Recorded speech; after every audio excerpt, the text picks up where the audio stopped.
in St. John's. So on my far right here, we have Mr. Tai. Vietnamese, you use their personal name, and Mr. Tai is a businessman. And then we have Mr. Yum, and Mr. Yum is a doctor, a neurosurgeon, and also he's very concerned because the clinics and hospitals need a lot of work. He's trying to start an oncology clinic in a hospital in Da Nang, because there's not a lot of, if you get cancer there, your odds are less good than if you're in Minnesota. Leslie I've introduced. Mr. Vinh Nguyen is a novelist and a writer. Also, I think of some interest, given to understand his sensibility, is from his name, Vinh. You can tell that he's a member of the former royal family, the Nguyen dynasty, which came to power in 1802, and he's the 5th generation descendant of the founder of the Nguyen dynasty. Mr. Liang, I've introduced, is a teacher and a businessman. He now runs a tourist agency. His wife, next to him, helps him in that. Her sister is a teacher of both English and Russian. And finally, Mr. Wang Hum Van, whose our name as an artist is Mr. Dang. He's an artist. And some of his oil paintings are somewhere in the center, Benedict Art Center across the way. And he also does cartoons, political cartoons, every day for a newspaper. Oh, and Mr. Vinh Nguyen also writes for the Lao Dong newspaper, which is an official publication in Vietnam. So I have probably spoken too long now, and I would like to introduce our colleague, Mr. Lee. In my hand. Ladies and gentlemen, welcome everybody. It is our great honor to see all of you here tonight. Thanks to our friends at TAG, so we could fly 1,000 miles away from Vietnam to United States.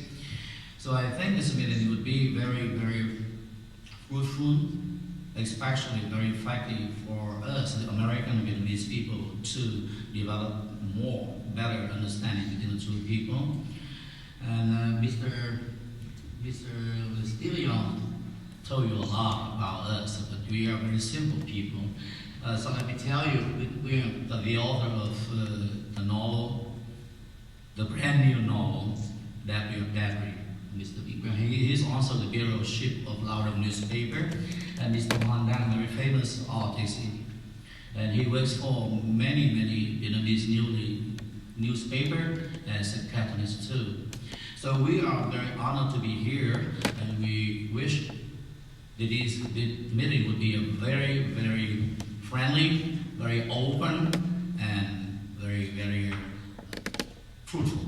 So we can have a very good opportunity to exchange our ideas between you and us. And to our best knowledge, we will try to provide you with the best answers. Thank you for coming.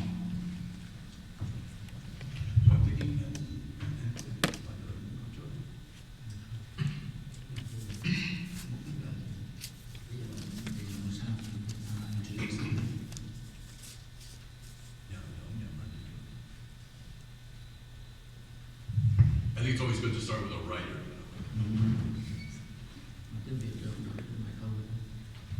I'm very happy to be here. First of all, I'm sorry about English spoken, because I study English myself.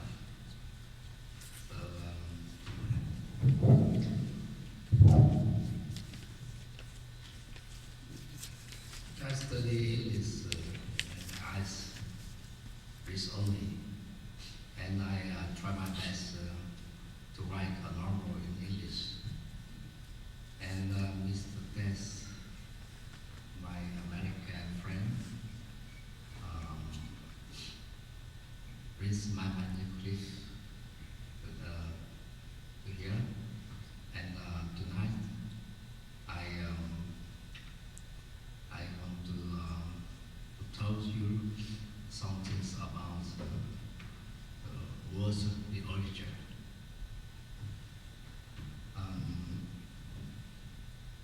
My story relates to issues on issues of the origin creation. The first, there are relationships between two or more independent the origin works by different writers.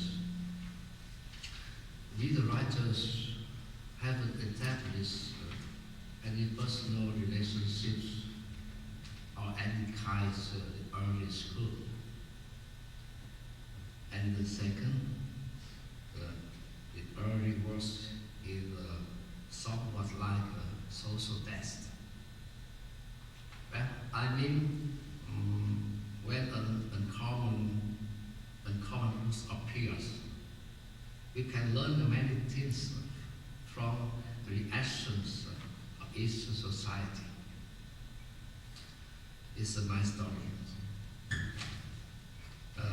And for the first issue, I want to say there are some novels that become the source of inspirations for the others in practice of early creation.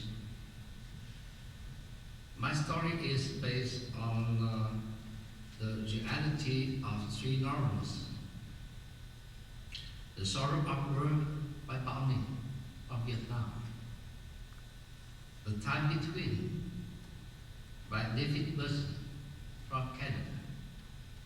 And Deadly by myself. It says my novel Deadly have just completed. The Sorrow of War and The Time Between have been familiar with American readers. All of three novels relate to Vietnam War.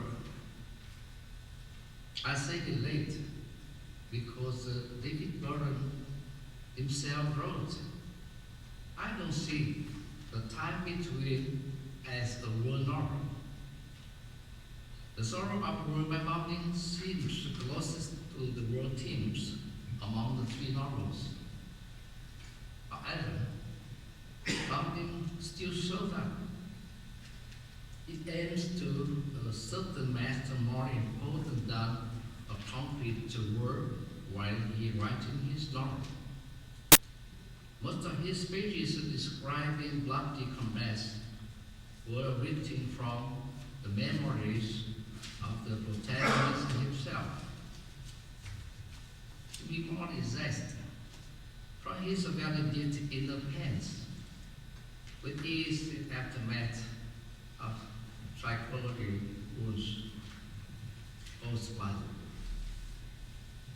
And these wounds still smell somewhere in his heart, many tens of years after the end of the war.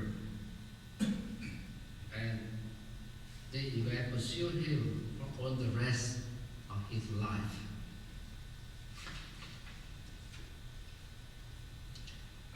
That's why there was one time, writer Benedict himself said the title of his novel is not necessarily The Sorrow of War, but the sorrow is enough. At the song, Deadly, right at the beginning, I highlight it too. To survive the war is one thing. To live happily in the post-war time is another. I mean, my novel is to describe the life of Vietnamese people in the post-war time. In other words, Deadly is a story about the Vietnamese, especially townspeople in the South. The people who are learning how to walk the first steps on the long, complicated, and very difficult road to heal the hurts in the past and to integrate themselves into the new social political system.